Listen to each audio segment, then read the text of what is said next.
Going to learn to the topic. तो आज हम एक टॉपिक पढ़ने जा रहे हैं जो है टाइप्स ऑफ केमिकल बॉन्ड। ये क्लास 10th 12th 11th का बहुत इंपॉर्टेंट टॉपिक है। इवन फाउंडेशन कोर्स में इस टॉपिक को भी पढ़ाया जाता है।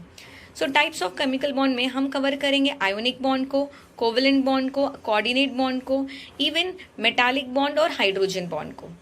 पहले बात करते हैं आयोनिक बॉन्ड के बारे में, जो हमने क्लास 10 में भी पढ़ चुके हैं। आयोनिक बॉन्ड है जो मेटल्स और नॉन मेटल्स के बीच में होता है, या तो आप इसे बोल सकते हो द बॉन्ड बिटवीन आयंस।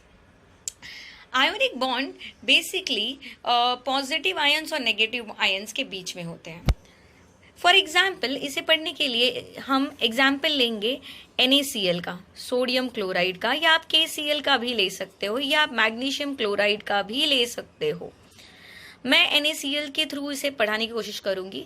जैसे सोडियम है और क्लोरीन है। सोडियम का इलेक्ट्रॉनिक कन्फिगरेशन 281, वेरस क्लोरीन का इलेक्ट्रॉनिक कन्फिगरेशन 287 है। सोडियम को स्टेबल होना है according to octet rule, sodium अपना एक इलेक्ट्रॉन डोनेट करेगा so that it can get stable. तो जैसे ही सोडियम अपना एक इलेक्ट्रॉन डोनेट करेगा, वैसे ही सोडियम का इलेक्ट्रॉनिक कन्फिगरेशन चेंज होके 28 बनेगा और चार्ज आएगी +1 because sodium has donated 1 electron. Versus chlorine अब इलेक्ट्रॉन एक्सेप्ट करेगा so that it can get stable because according to octet rule electron should acquire 8 electron and when they acquire 8 electron they are stable। और 8 electron acquire करने के लिए इधर element electron donate कर सकते हैं या एक्सेप्ट कर सकते हैं। तो क्लोरीन एक इलेक्ट्रॉन एक्सेप्ट करेगा और इसकी इलेक्ट्रॉनिक कन्फिगरेशन हो जाएगी 288 और क्लोरीन के ऊपर चार्ज आएगी -1। Due to plus and minus there is a force and due to this force there is a formation of NaCl। कौन सा फोर्स है ये? Electrostatic force. और इस फोर्स की वजह से पॉजिटिव नेगेटिव आयंस अट्रैक्ट हो गए and there is a formation of NaCl। अब जो NaCl जो बना है it is just because of ionic bond. तो सिंपल हम कह सकते हैं कि आयोनिक बॉन्ड एक ऐसा बॉन्ड है जिसमें इलेक्ट्रॉन डोनेट होता है, मेटल्स इलेक्ट्रॉन डोनेट करते हैं और नॉन मेटल्स इलेक्ट्रॉन एक्सेप्ट करते हैं। और due to donation and acceptance of electron there is a formation of bond called ionic bond. So in ionic bond the electrons are donated and accepted. अब बात करते हैं कोवेलेंट बॉन्ड के बारे में। नाउ कोवेलेंट बॉन्ड होता क्या है? This is the bond which takes place between non-metals. Okay.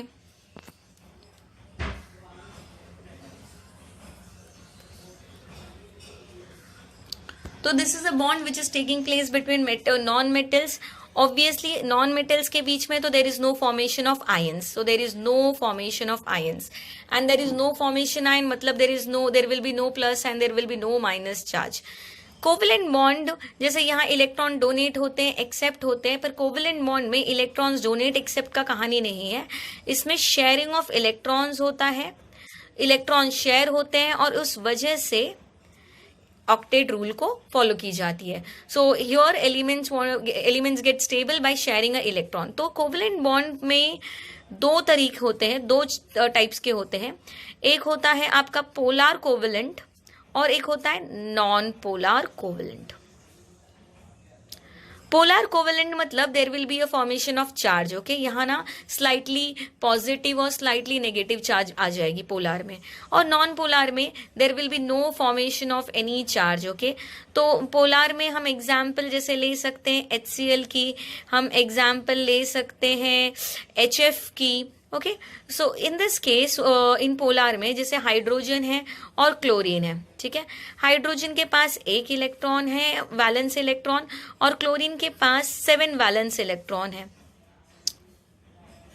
Okay, whereas both are sharing equal numbers of electrons. Okay, chlorine is also sharing 1 electrons to a hydrogen so that hydrogen can get stable, and hydrogen is also sharing 1 electron so that chlorine can get stable. But what is happening? See, this is bond between less electronegative element and high electronegative element, है ना।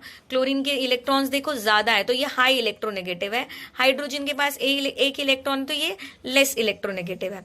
तो जब भी bond होता है less electronegative और high electronegative element के बीच में, तो ये जो इलेक्ट्रॉन है, the share electron of hydrogen, it little bit move towards chlorine, little bit it move towards the chlorine, and that is the reason chlorine के ऊपर आता है स्लाइटली नेगेटिव चार्ज और हाइड्रोजन के पास आता है slightly positive charge.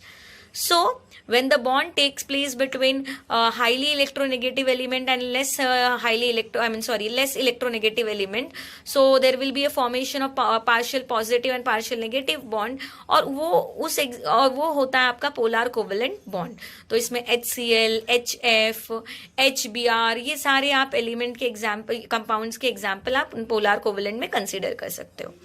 Non polar में example oxygen, chlorine, nitrogen, you can take this. Okay, see let's we will do the oxygen.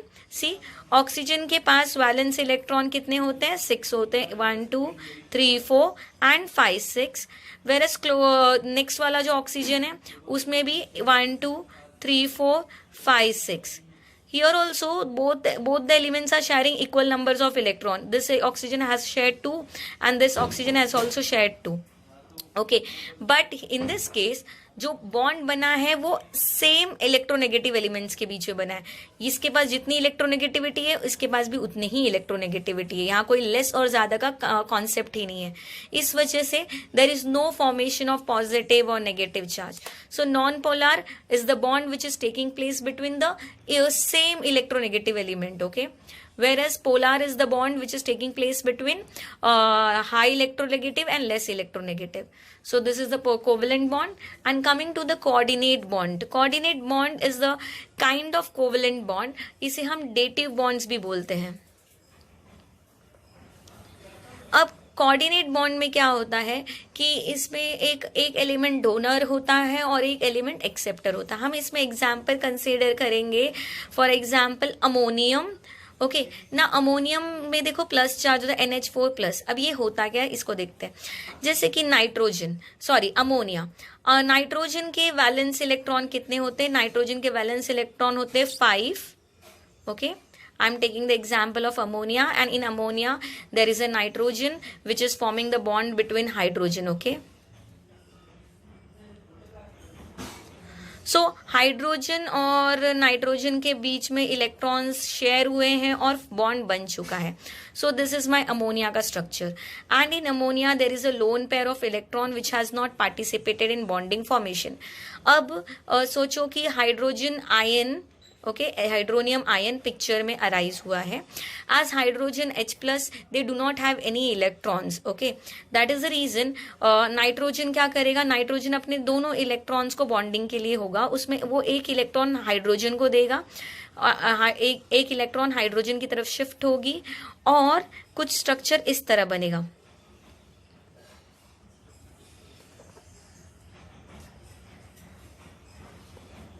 Okay, nitrogen ने अपने एक इलेक्ट्रॉन हाइड्रोजन को दे दिया है एंड यहाँ बॉन्ड अराइज होगा. ठीक है, सो यहाँ दोनों इलेक्ट्रॉन किसका है? नाइट्रोजन का है, और दोनों इलेक्ट्रॉन नाइट्रोजन ने बॉन्डिंग के लिए पार्टिसिपेट करवाया है. So here the nitrogen is donating electron, no, hence the donor will be nitrogen, hydrogen is accepting, so hydrogen will be the acceptor. So we will show the arrow like this way. Okay, so this is the example of coordinate bond where there is a form. The coordinate bond take place between the compound which has the lone pair. Okay, so you can take the example of ammonium. You can also take the example of hydronium ion also.